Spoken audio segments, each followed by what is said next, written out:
जय हिंद दोस्तों, स्वागत है आप लोग का आज की क्लास में। तो आज की क्लास आप लोग की क्लास 9th की है, ठीक है। भूगोल है और चैप्टर 1 है आप लोग का स्थिति एवं विस्तार, ठीक है। टोटल एनसीईआरटी एससीईआरटी बेस्ड है आप लोग का, तो ध्यान से समझिएगा हर एक पॉइंट को, क्योंकि ऑब्जेक्टिव इसी के बीच से निकलता है। तो हर टॉपिक को जब बढ़िया से समझिएगा तो आपका 1 नंबर 2 नंबर 3 नंबर और साथ ही साथ 5 नंबर भी यहीं से बन जाएगा, ठीक है। चलिए स्टार्ट करते हैं। आपको पता है हमारा देश भारत विश्व की प्राचीनतम संस्कृतियों में से एक है। बहुत सारी संस्कृति जितनी भी हुई है वो हमारे भारत देश से ही रिलेटिव है। जैसे आप देखिएगा सिंधु घाटी की प्राचीन सभ्यता कहां से शुरू हुई है? हमारे भारत से। उसके बाद भारत में ही विकसित हुआ है ना। और बिहार में स्थित वैशाली जिला है आपका, जो विश्व का पहला गणराज्य बना। तो देखिए भारत की संस्कृति कितनी फैली हुई है ना। उसके बाद विश्व में भारत ही एकमात्र ऐसा देश है जिसके नाम पर एक महासागर है। उस महासागर का क्या नाम है बाबू? हिंद महासागर। याद रखिएगा, हमारे पूरे विश्व में कोई देश ऐसा नहीं है जिसका महासागर पे नाम हो। एकमात्र हमारा भारत है जिसका हिंद महासागर में क्या है? नाम है। हिंद महासागर से नाम है, ठीक है। चलिए अब चलते हैं हम लोग भारत की स्थिति पर। स्थिति क्या है तो ध्यान से आप लोग समझिएगा। देखिए हमारा जो भारत है वो उत्तरी गोलार्ध में स्थित है। कहां स्थित है? उत्तरी गोलार्ध में। याद रखिएगा भारत कहां है बाबू? उत्तरी गोलार्ध में। आपको पता होगा डायरेक्शन, ये आपका क्या हो जाता है? नॉर्थ, और ये आपका साउथ, और ये ईस्ट, और ये वेस्ट, यानी उत्तर, ये आपका दक्षिण, पूरब, पश्चिम। तो हमारा भारत का उत्तरी गोलार्ध में। यानी अगर इसको समझिएगा जैसे एक गोल है, तो हमारा जो भारत है वो देखिए यहां पे स्थित है। इस तरह से रेखा होती है, ठीक है। ये देखिए ये रही आपकी, ठीक है। और ये जो रेखा है ये ध्यान रखिए काल्पनिक रेखा है, मतलब स्पष्ट करने के लिए उसको माना गया कि भाई दूरी क्या है, कैसे क्या सिस्टम करना है, सब चीज की जानकारी के लिए एक काल्पनिक रेखा माना गया, ठीक है नहीं। तो ये आपका क्या हो जाता है? 0 डिग्री हो जाता है, बीचों बीच, ठीक है। इसको कहते हैं विषुवत रेखा। याद रखिएगा कौन सी रेखा हो गई ये आपकी? विषुवत रेखा, ठीक है। तो देखिए हमारा भारत यहाँ पे देखिएगा विषुवत रेखा के कहा है? ऊपर में है ना। और ये जो आपका गोलार्ध है, यहाँ देखिए अगर डायरेक्शन देखते हैं तो किस गोलार्ध में जा रहा है? उत्तरी गोलार्ध में। तो पृथ्वी हमारा कहाँ है बाबू? उत्तरी गोलार्ध में। इंडिया का हमारा उत्तरी गोलार्ध में। याद हो गया आप लोग को? पृथ्वी कहाँ है? उत्तरी गोलार्ध में, ठीक है। पृथ्वी की स्थिति क्या है? उत्तरी गोलार्ध। आगे देखिए अब अक्षांश है और देशांतर है। थोड़ा इसको मैं समझा देता हूं आप लोग को। अब ये मान लीजिए गोल है, ठीक है। ये देखिए ये जो इस तरह की रेखा होती है आपकी, इस तरह से, ठीक है, इस तरह से। तो इस रेखा को बाबू क्या कहते हैं हम लोग? अक्षांश कहते हैं। क्या कहते हैं? अक्षांश कहते हैं, ठीक है। इस रेखा को क्या कहेंगे? अक्षांश रेखा। और देखिए एक और वृत्त हम लेते हैं, और देखिए ये जो इस तरह से लंबी लंबी रेखा रहेगी, इसको क्या कहेंगे बाबू हम लोग? देशांतर। क्या कहेंगे? देशांतर रेखा। तो दोनों चीज आपको समझ में आ गया होगा, अक्षांश क्या है और देशांतर क्या है, ठीक है। आइए अब देखिए अक्षांश में अगर पृथ्वी को देखा जाए तो 8 डिग्री 4 मिनट से 37 डिग्री 6 मिनट हमारे उत्तर तक फैला हुआ है। अक्षांश मतलब इस तरफ फैला हुआ है, ठीक है, ध्यान समझिएगा। उसके बाद देशांतर की बात करें, देशांतर का मतलब क्या? ऐसे ऐसी। तो ऐसे ऐसे हमारा भारत कितना फैला हुआ है? 68 डिग्री 7 मिनट से 97 डिग्री 25 मिनट। किधर? पूर्व की ओर, है ना। किधर बढ़ा हुआ है? पूरब की ओर, ठीक है। एक बार फिर से याद कर लीजिएगा, हमारे भारत की स्थिति क्या है? उत्तरी गोलार्ध है, और इसका अक्षांश में कितना फैलाव है? तो 8 डिग्री 4 मिनट से 37 डिग्री 6 मिनट उत्तर की ओर। और देशांतर की बात करें तो 68 डिग्री 7 मिनट से 97 डिग्री 25 मिनट पूरब में, ठीक है। समझ गए यहां तक? आगे बढ़ते हैं। भारत का दक्षिणतम बिंदु क्या है आपका? इंदिरा पॉइंट है। याद रखिएगा भारत का दक्षिणतम बिंदु क्या है आपका? इंदिरा पॉइंट है। अभी मैं डायग्राम बनाऊंगा, समझ जाइए आप लोग। जो अंडमान निकोबार द्वीप समुद्र में स्थित है। कहां पे स्थित है इंदिरा पॉइंट? अंडमान निकोबार द्वीप समूह में, जहां जो क्या आपका समुद्र है, ठीक है। याद होगा आप लोग को। तो भारत का दक्षिणतम बिंदु क्या है? इंदिरा पॉइंट, जो कि कहा है? अंडमान निकोबार के पास, समुद्र में, ठीक है। चलिए तो सब चीज समझ गए आप लोग। अब थोड़ा सा नक्शे से समझते हैं। तो देखिए डायग्राम से आप लोग समझ जाइएगा, ठीक है। जैसा भी बना हो हंसिएगा नहीं, देख लीजिए। ठीक है। देखिए अक्षांश की आपकी बात कहां से कहां हो रही थी, 8 डिग्री 4 मिनट से लेके 37 डिग्री 6 मिनट। ठीक है, ये आपका हो गया यहां से यहां तक भारत का दूरी। उसके बाद इधर से देखा जाए तो 68 डिग्री 7 मिनट से लेके 97 डिग्री 25 मिनट तक, ये हो गया यहां से यहां तक आपका देशांतर में। ठीक है, उसके देखिए किलोमीटर में बात करें तो यहां से यहां तक आपका हो जाता है 2933 किलोमीटर। और यहां से यहां तक की बात करें भैया, जम्मू कश्मीर लेह लद्दाख से लेके यहाँ कन्याकुमारी तक, तो 3214 किलोमीटर। ठीक है, उसके बाद देखिए एक चीज और समझिएगा यहाँ पे, ये जो देखिए ये बीच से जो आ रहा है, भारत को बीचों बीच मानक, ये देख रहे भारत को काटते हुए निकल रहा है ना, और यही आपका है मानक मध्य रेखा, जिसको मानक यमोत्तर कहते हैं। ठीक है, ये कितना डिग्री पे काटता है भैया, 82.5 डिग्री। ठीक है, कितने डिग्री का है ये, 82.5 डिग्री का। उसका देखिए हमारा भारत ये नहीं कि बस इसी के अंदर जो आता है वही भारत है, भारत का और भी ये देखिए पूरा ये जो फंडा है इतना समझिए भारत है। अब देखिए यहाँ पे आप आइएगा तो इधर क्या पूरब है। ठीक है, तो पूरब में आपका क्या, बंगाल की खाड़ी है। ठीक है, भारत के पूरब में क्या, बंगाल की खाड़ी है, और बंगाल की खाड़ी में एक द्वीप समूह है अपना, कौन सा, अंडमान और निकोबार द्वीप समूह। ठीक है, बंगाल की खाड़ी में अपना द्वीप समूह है अंडमान और निकोबार द्वीप समूह, और यहीं पे देखिए यहाँ पे आपका इंदिरा गांधी पॉइंट होगा इसी के आसपास। ठीक है, उसके बाद देखिए इधर आइएगा तो पश्चिम में क्या आपका अरब सागर है, जिसमें हमारा एक लक्षद्वीप आता है। ठीक है, क्या जाता है, लक्षद्वीप कहां पे है, अरब सागर में, पश्चिम में अरब सागर है। ठीक है, याद रखिएगा। और बात करें दक्षिण की, तो दक्षिण में आपका क्या है, इधर कौन सा है, हिंद महासागर है। ठीक है, दक्षिण में आपका हिंद महासागर है। ठीक है, अब एक चीज और देखिएगा, इसमें आगे अंतरीप के बारे में आपको मैं यही बता देता हूं, आगे डेफिनेशन। अंतरीप का मतलब होता है तीनों जगह से, तीनों तरफ से पानी से घिरा हुआ। ठीक है, अब देखिए यहाँ पे इस चीज को देखिए, यहाँ धीरे धीरे कैसा हो रहा है, छोटा होते जा रहा है। यानी इधर से बंगाल की खाड़ी ने पानी है बंगाल की खाड़ी में, इधर से बंगाल की खाड़ी ने घेर रखा है, इधर से अरब सागर ने, और इधर से आपका हिंद महासागर ने। तो क्या हो रहा है, तीन तरफ से घिरा हुआ है, तो इसको अंतरीप कहते हैं, जो आपका कन्याकुमारी है। कन्या अंतरीप उसको कहते हैं, या कन्याकुमारी भी कहते हैं उसको। ठीक है, चलिए तो आप लोग समझ गए यहां तक। आगे देखते हैं हम लोग का भारत का आकार। तो देखिए भारत का क्षेत्रफल कितना है, 32.8 लाख वर्ग किलोमीटर। बहुत बार एग्जाम में पूछा गया, इस वजह से याद कर लीजिएगा। भारत का क्षेत्रफल कितना है, 32.8 वर्ग किलोमीटर, जो कि विश्व के कुल भौगोलिक क्षेत्रफल का कितना है, 2.4%। कुल भौगोलिक क्षेत्रफल का कितना है, 2.4%। देखिए जैसे यहाँ पे देखिए आकार आप लोग देखिएगा, तो देखिए भारत का कितना है, यहाँ पे देख रहे हैं आप 38.8 होगा। ठीक है, वर्ग किलोमीटर। और देखिए उसके बाद दूसरे स्थान पे हमारा ऑस्ट्रेलिया आ जाता है, तीसरे पे ब्राजील है, चौथे पे चीन है, पांचवें पे आपका शायद क्या है, यूएस अमेरिका है, और उसके बाद कनाडा है, और सबसे ज्यादा किसका क्षेत्रफल है, रूस का, है ना। तो देख रहे हैं हमारे भारत का कितना स्थान है बाबू, 1 2 3 4 5 6 7। ठीक है, देख लिया आप लोगों ने, समझ गए। चलिए आगे चलते हैं।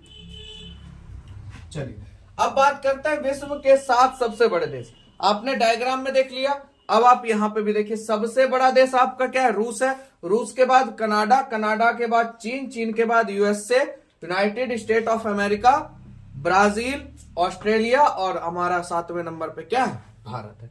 ठीक है, यहां तक किसी को दिक्कत नहीं। चलिए आगे अब बात करते हैं भारत की स्थल सीमा रेखा। ठीक है, तो देखिए इसकी स्थल सीमा रेखा जो है तटीय सीमा रेखा के लगभग 2 गुनी है। स्थल जो सीमा रेखा है वो तटीय सीमा रेखा के क्या है, 2 गुनी है लगभग में। ठीक है, देखिए जैसे कि यहाँ पे देखिए स्थल सीमा रेखा की कुल लंबाई आपकी 15,200 किलोमीटर है।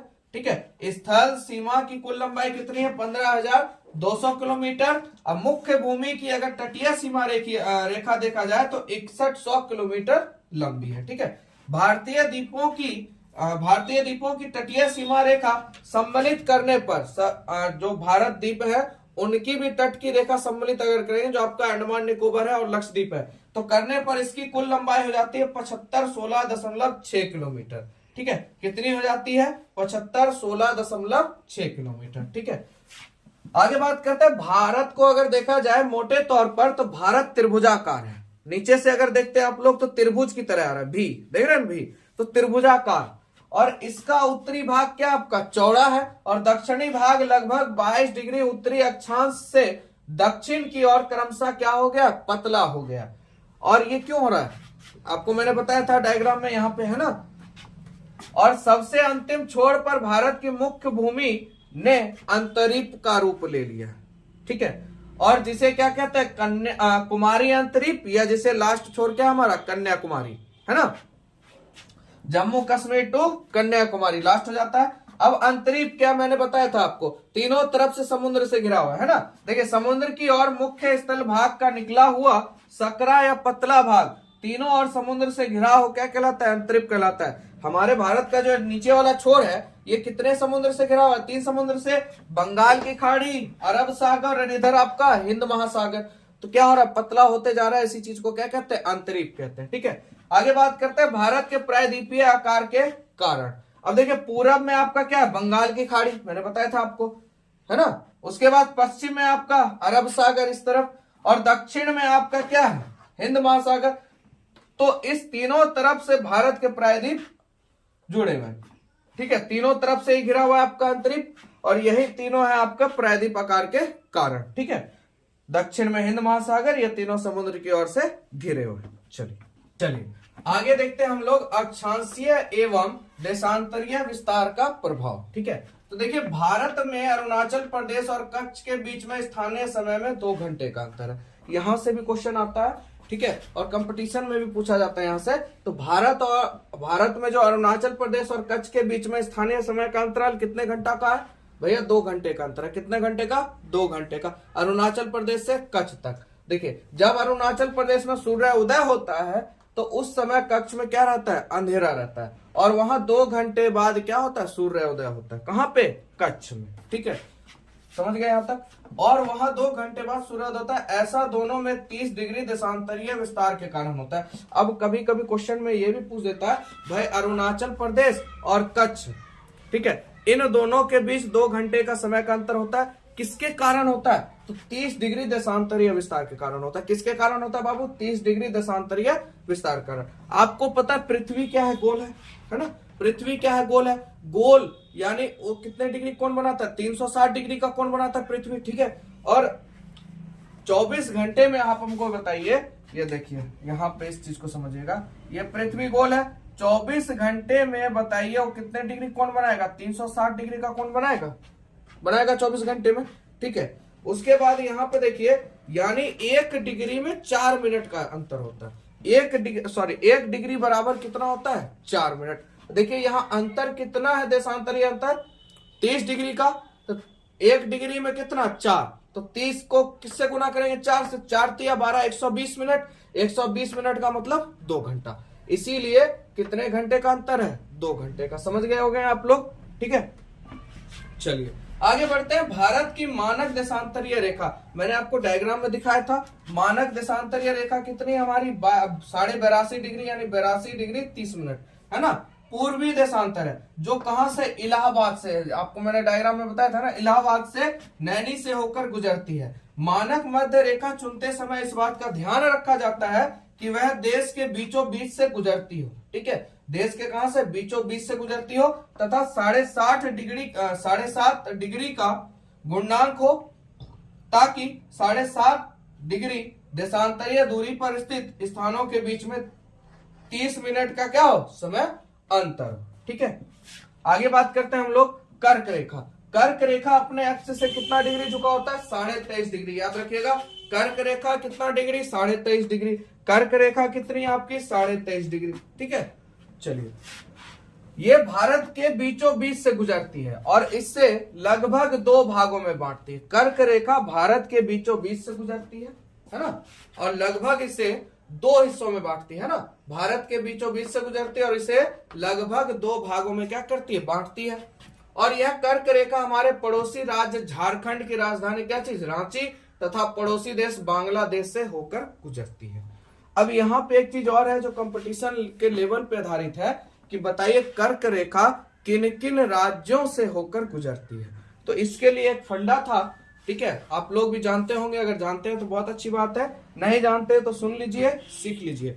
मित्र पर गमछा झाड़, कर्क रेखा किन किन राज्यों से गुजरती है, इसके लिए ट्रिक है आपका मित्र पर गमछा झाड़, यानी 8 राज्यों से होकर गुजरती है। मौ से, महाराष्ट्र आपका मित्र है ना, मौ से मिजोरम है ना, तो से त्रिपुरा, मौ से मिजोरम, तो से त्रिपुरा मित्र हो गया, गौ से गुजरात, सॉरी गौ ने मित्र पर, हाँ पर से पौ से पश्चिम बंगाल, रौ से राजस्थान, ठीक है, गौ से गुजरात, मौ से महाराष्ट्र, छ से छत्तीसगढ़, ठीक है, गमछा झाड़, झ से झारखंड, ठीक है। इस तरह से आपके 8 राज्यों से होकर गुजरती है कौन सी, कर्क रेखा, ठीक है। और कितने डिग्री पे झुकी है, 23.5 डिग्री उत्तरी अक्षांश में। यहां तक कोई दिक्कत नहीं, आप लोग को एक एक चीज आप लोग बढ़िया समझ गए होंगे। जहां से भी क्वेश्चन आएगा आप लोग फट से जवाब दे दीजिएगा, है ना। चलिए आगे बात करते हैं। भारत मानक समय ग्रीनविच स्टैंड टाइम से 5.5 घंटा क्या हमारा समय आगे है। हमारा समय कितना आगे है, 5.5 घंटा, जिसको ग्रीनविच मीन टाइम भी कहते हैं। आप देखते होंगे घड़ी की दुकानों में जीएमटी कहते हैं शॉर्ट में, ठीक है। और भारतीय मानक समय के कारण ही भारत में घड़ियां सभी जगह एक ही समय बताती है, ठीक है। जबकि पूर्वी राज्यों में सूर्योदय कक्ष की तुलना में लगभग 2 घंटे पहले से होता है। ये तो आपको पता है, क्योंकि जखने 2 घंटे का अंतर है तो वहां पे दिक्कत हो गई। बस आपको ये ध्यान रखना है, हमारा जो ग्रीनविच मीन टाइम है कितना आ गया, 5.5 घंटा, ठीक है। कोई दिक्कत नहीं यहां तक। चलिए आगे देखिए, भारत का उत्तरी किनारा अगर आप देखते हैं तो आपका क्या है, जम्मू कश्मीर सबसे ऊपर क्या है, आपका जम्मू कश्मीर है, राज्य है। और तथा जो कितने अक्षांश रेखा पे 37 डिग्री 6 मिनट सबसे ऊपर आपका वही है, ठीक है। अक्षांश रेखा इसके उत्तरी किनारे से गुजरती है, अतः विषुवत रेखा से यह काफी दूर पर है कि नहीं है। आप यहां देखिए, ये आपको मैंने बताया था, ये गोलार्ध है ना, ये आपका विषुवत ये रेखा है, और भारत हमारा यहाँ, और आप देखिए ये पॉइंट, और ये आपका विषुवत रेखा है, ठीक है, विषुवत रेखा है, समझिएगा। तो बताइए सूरज की रोशनी यहां पहुंचने में समय लेगी कि नहीं लेगी, लेगी, क्योंकि सबसे ऊपरी छोर है ना। तो इस वजह से यहाँ पे क्या रहेगा, ठंडा रहेगा। अब देखिए यहां से विषुवत रेखा से यहाँ पर, यह आपका तमिलनाडु का एरिया हो गया। बताइए यहाँ सूरज की रोशनी सीधे पड़ रही है, क्योंकि विषुवत रेखा के क्या है, नजदीक है। और ये जो आपका है जम्मू कश्मीर, विषुवत रेखा से क्या है, दूरी है। समझ में आया आप लोग को। तो यही चीज कह रहा था, विषुवत रेखा से काफी दूर पर है तथा सूर्य की किरणें यहाँ अत्यंत तिरछी पड़ती है। परिणामतः यहाँ सूर्य का ताप कम मिलता है और जाड़े की ऋतु में अत्यधिक ठंडी पड़ती है, ठंडक पड़ती है, ठीक है। ठीक इसके विपरीत अगर देखें तो भारत का दक्षिणी भाग आप देख लीजिए, जो कि केरल और तमिलनाडु है। राज्य विषुवत रेखा के काफी क्या है, निकट है, मैंने बताया काफी निकट है, ठीक है। और अतः यहाँ सूर्य की किरणें अपेक्षाकृत क्या पड़ती है, सीधी पड़ती है, और सूर्य ताप अधिक देता है। इस तरह जाड़े में जम्मू कश्मीर में पुरुष गर्म कपड़े और चादरों में लिपटे रहते हैं। वही देखा जाए तो केरल का किसान लुंगी पहनकर भैया खेती कर रहा होता है ना। ठंडी में वहां के बंदे भाई ठंडी से कपकपा रहे हैं, पर यहाँ केरल के लोग लुंगी पहन के एकदम मुंह में खैनी रख के चल रहे हैं भैया खेत में खेती करने। क्यों, क्योंकि यहाँ विषुवत रेखा से क्या है, जम्मू कश्मीर दूर है, तो भैया यहाँ ठंडी ज्यादा पड़ेगी। और विषुवत रेखा के नजदीक है आपका केरल तमिलनाडु, तो यहाँ ठंडी क्या पड़ेगी, कम पड़ेगी। तो ठंडी के समय में भी यहाँ गर्म रहता है। समझ गए आप लोग। चलिए आगे बात करते हैं। अधिक अक्षांशीय विस्तार का प्रभाव दिन और रात की अवधि पर भी पड़ता है। अक्षांशीय प्रभाव आपका दिन और रात की अवधि पे भी पड़ता है। जैसे केरल में सबसे छोटे एवं सबसे बड़े दिन में 45 मिनट का अंतर है। यहां से भी आपका क्वेश्चन बन सकता है, कितने मिनट का अंतर है केरल में बड़े दिन और छोटे दिन का कितने का अंतर है, ठीक है। केरल में सबसे छोटे एवं सबसे बड़े दिन में कितने का अंतर है, 45 मिनट का अंतर है। जबकि लेह जो आपका लेह जो है आपका लद्दाख की राजधानी है ना, यहाँ 5 घंटे का अंतर पाया जाता है। लेह लद्दाख में आपका कितने का अंतर पाया जाता है, 5 घंटे का, ठीक है। चलिए आगे हम लोग का पॉइंट है भारत तथा विश्व, ठीक है। अगर आप लोग यहां तक आ गए देखते देखते और आपको अच्छा लग रहा है तो लाइक दे दीजिए, ठीक है, ईमानदारी पूर्वक। इन्हें सिर्फ देख रहे हैं, लाइक दे दिया कीजिए, इससे मोटिवेशन मिलता है कि हाँ वीडियो आप लोग के लिए अच्छा लग रहा है, अच्छा बना है, ठीक है। चलिए भारत तथा विश्व, देखिए भारत अपनी प्रायद्वीपीय के कारण हिंद महासागर के शीर्ष पर स्थित है। हिंद महासागर आपका नीचे है, यहीं से ना कन्याकुमारी शुरू हुआ है, तो शीर्ष पे है, यानी माथा पे हिंद महासागर के, ठीक है। और पश्चिमी तट से यूरोपीय देश, दक्षिण पश्चिम एशिया एवं अफ्रीका तथा पूर्वी तट से एशियाई देशों तथा ऑस्ट्रेलिया के साथ भारत का संबंध स्थापित करने में क्या हो गई, सुविधा हो गई। देखिए ये जो आपका महासागरीय मार्ग है, सागरीय मार्ग, इसके कारण सभी देश में जाना आना, वहां से व्यापार करने की क्या हो गई, सुविधा हो गई। देखिए डायग्राम से मैं आपको समझाता हूँ, यहाँ पे किताब में डायग्राम है आप लोग का, देखिए यहाँ पे आपका देखिए भारत है, देखिए इधर आपका हिंद महासागर शीर्ष पे भारत है कि नहीं है। यहां से देखिए अफ्रीका हो गया, दक्षिण अमेरिका हो गया, उत्तर अमेरिका हो गया, उसके बाद एशिया हो गया, यहाँ पे प्रशांत महासागर, ऑस्ट्रेलिया, सब जगह से यहाँ पे विस्तार भारत का अपने आप फैलता गया। किसके कारण, व्यापार के कारण, है ना, हर जगह से व्यापार होता है। ठीक है, तो समझ गए। और भी पॉइंट है, चलिए देखते हैं। देखिए भारत के पड़ोसी देश, ठीक है, तो देखिए दक्षिण एशिया में भारत का एक महत्वपूर्ण स्थान रहा है। दक्षिण एशिया में अगर बात करें तो भारत का एक महत्वपूर्ण स्थान है, क्योंकि हमारा भारत भैया सार्क से जुड़ा हुआ है। ठीक है, सार्क यानी south Asian association of regional cooperation, ठीक है, इसका सदस्य है कौन, हमारा भारत। सबसे बड़ी बात है कि हम लोग का भारत जो है सार्क का सदस्य है। ठीक है, कभी कभी एग्जाम में सार्क का फुल फॉर्म भी पूछ लेता है, इस वजह से आप लोग ध्यान रखिएगा, south Asian association for regional cooperation. ठीक है, किसका सदस्य है, भारत भी इसका सदस्य है। और इसके क्या गो सदस्य है वो भी आप देखिए, सार्क के निम्नलिखित सदस्य हैं। एक तो भारत हो गया आपका, पाकिस्तान, बांग्लादेश, श्रीलंका, नेपाल, भूटान, मालदीव और अफगानिस्तान। यानी क्या गो राज्य मतलब क्या गो देश आप लोग का सदस्य है, 1 2 3 4 5 6 7 8, यानी सार्क के क्या गो सदस्य है, 8 गो। ठीक है, कौन कौन सा, भारत, पाकिस्तान, बांग्लादेश, श्रीलंका, नेपाल, भूटान, मालदीव और अफगानिस्तान। ज्यादातर क्वेश्चन आपका ऑब्जेक्टिव में ये आया हुआ है कि सार्क का फुल फॉर्म क्या है। क्या भारत सार्क का सदस्य है, तो हाँ भारत सार्क का सदस्य है।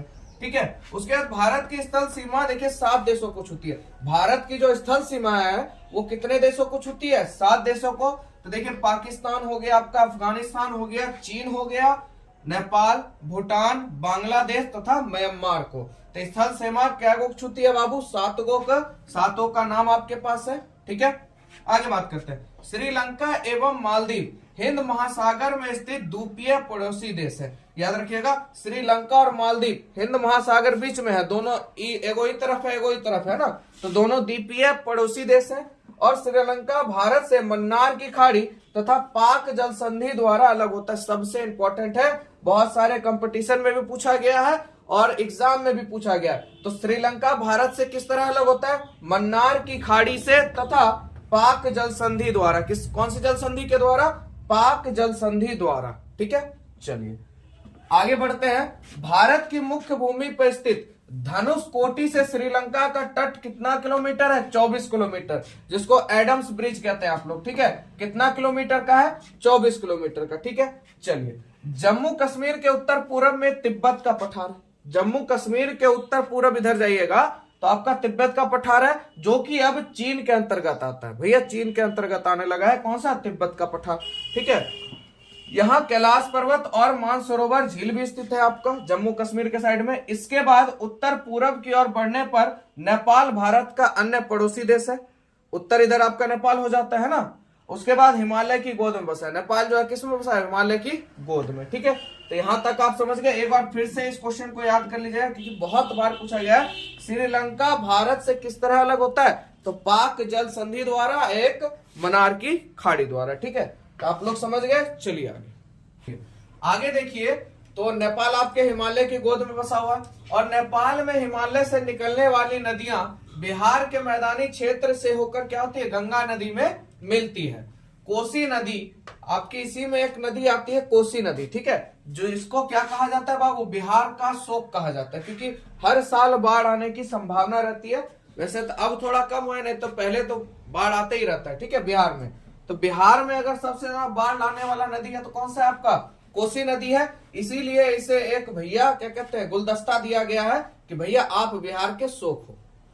ठीक है, तो इसीलिए कोसी नदी को बिहार का शोक नदी कहा जाता है। चलिए, इसका उद्गम कहां से हुआ, नेपाल में हुआ। इसका उद्गम कहां हुआ, नेपाल में हुआ है। और दोनों देशों में कोसी नदी पर एक संयुक्त परियोजना विकसित हुई है, जिसके कारण, ठीक है, परियोजना विकसित हुई है जिसके कारण पारस्परिक सहयोग एवं मैत्री भावना को बल मिला है। नेपाल में कोसी तटबंधन के टूट जाने से 18 अगस्त 2008 को उत्तरी बिहार में भयंकर बाढ़ आई थी। अभी मैं इस पॉइंट को भी समझाता हूँ, पहले इसको देख लीजिए आप लोग। अगर पूछा जाए भैया बिहार में सबसे भयंकर बाढ़ कब आई थी कोसी नदी से, तो 18 अगस्त 2008 को। कब आई थी? 18 अगस्त 2008 को, याद रखिएगा। सबसे भयंकर बाढ़ आई थी उत्तरी बिहार में, तो 2008 में आई थी, 18 अगस्त 2008। कब आई थी बाबू? 18 अगस्त 2008। ठीक है। इसीलिए भारत के लिए नेपाल का राजनीतिक, आर्थिक एवं सांस्कृतिक दृष्टिकोण से बहुत महत्व है। यानी भैया ये जो बाण आना पानी छोड़ने जो सिस्टम होता था, इसके प्रति नेपाल और भारत में एक बॉन्ड तैयार किया गया कि इसका जवाबदेही नेपाल को देना पड़ेगा। नहीं तो भैया बिहार में क्या हो जाती है? तबाही हो जाती है। मान लीजिए जो जो कोसी नदी के अगल बगल है या उत्तरी बिहार में जहां जहां बाढ़ आया, वहां जो रहने वाले लोग हैं उनको कितना कष्ट होता होगा, सोच सकते हैं आप लोग बाढ़ की स्थिति कैसी होती है ना। तो इसलिए एक बॉन्ड तैयार किया, वही है मैत्री भावना पर बल दिया गया। आगे बढ़ते हैं। नेपाल के पूरब में भूटान स्थित है। नेपाल के पूरब में आपका भूटान है, जो भारत के साथ एक विशेष समझौते से जुड़ा है। ये भूटान भी भारत के साथ एक विशेष समझौते से जुड़ा हुआ है। ठीक है। और वस्तुतः आज भी भूटान की रक्षा एवं जिम्मेवारी किसकी है? भारत की है। भूटान की रक्षा की जिम्मेवारी किसकी है? रक्षा की और विकास की जिम्मेदारी किसकी है? हमारे भारत की है। ठीक है। और भूटान के पूर्व में भारत एवं चीन की रेखा, ठीक है, और हिमालय की श्रेणी से होकर गुजरती है। भूटान के पूर्व में भारत एवं चीन की सीमा रेखा है, जो हिमालय की श्रेणियों से होकर गुजरती है। और इस सीमा रेखा का नाम क्या है? मैकमोहन रेखा। यानी भारत और चीन के बीच गुजरने वाली रेखा कौन सी है आपकी? मैकमोहन रेखा। यहां से भी आपका एक क्वेश्चन बन जाता है कंपटीशन के लिए भी और एग्जाम के लिए भी। भारत और चीन के बीच में कौन सी रेखा है? मैकमोहन रेखा, याद रखिएगा। ठीक है। इसके बाद पूर्वांचल की पहाड़ियां हैं, ये म्यांमार को भारत से अलग करती है। क्या करती है? म्यांमार को भारत से अलग करती है। और दक्षिण में यह पहाड़ियां म्यांमार के आरकन्नयोमा पर्वत से मिल जाती है। ध्यान समझिए, यहाँ बहुत बढ़िया पॉइंट है। दक्षिण में यह पहाड़ियां जो हैं आपकी म्यांमार की, ये आरकोनयामा पर्वत से मिल जाती है और आगे चल के बंगाल की खाड़ी में डूब जाती है और तथा पुनः अंडमान निकोबार के रूप में क्या हो जाती है? प्रकट हो जाती है। कौन सी पहाड़ी आपकी? यही वाली म्यांमार पहाड़ी। ठीक है। चलिए, तो कोई दिक्कत नहीं, थोड़ा सा और पॉइंट बचा है, उसको भी देख लेते हैं। उसके बाद देखिए, पश्चिम बंगाल के पूरब में आपका क्या है? बांग्लादेश है। याद रखिएगा, पश्चिम बंगाल के पूरब में बांग्लादेश है। और इसी तरह पश्चिम में हमारा पड़ोसी देश पाकिस्तान स्थित है, जो भारत और पाकिस्तान के बीच स्थित सीमा रेखा को रेड क्लिफ लाइन कहते हैं। देखिए, दो चीज यहाँ पे मिला आपको। एक तो भारत और चीन के बीच में कौन सी सीमा रेखा है? मैकमोहन रेखा। और भारत और पाकिस्तान के बीच में रेड क्लिफ लाइन। याद रखिएगा, दोनों VVI क्वेश्चन है आप लोग का। भारत और चीन के बीच मैकमोहन, भारत और पाकिस्तान के बीच रेड क्लिफ लाइन। ठीक है। तो ये हो गया पूरा चैप्टर आपका खत्म। ठीक है। वीडियो कैसा लगा ये जरूर आप लोग शेयर किया कीजिए, क्योंकि आपके लिए एक एक पॉइंट, एक एक चीज, हर चीज मतलब क्वालिटी के साथ में लाता हूं। ठीक है। हर चीज किताब से रिलेटिव है, एक भी चीज किताब से बाहर नहीं है। और पूरा NCERT SCERT बेस्ड है, जो कि आपको तो पढ़ाई में काम देगा ही, साथ साथ कंपटीशन में भी काम देगा। ठीक है। चलिए, मिलते हैं नेक्स्ट वीडियो में।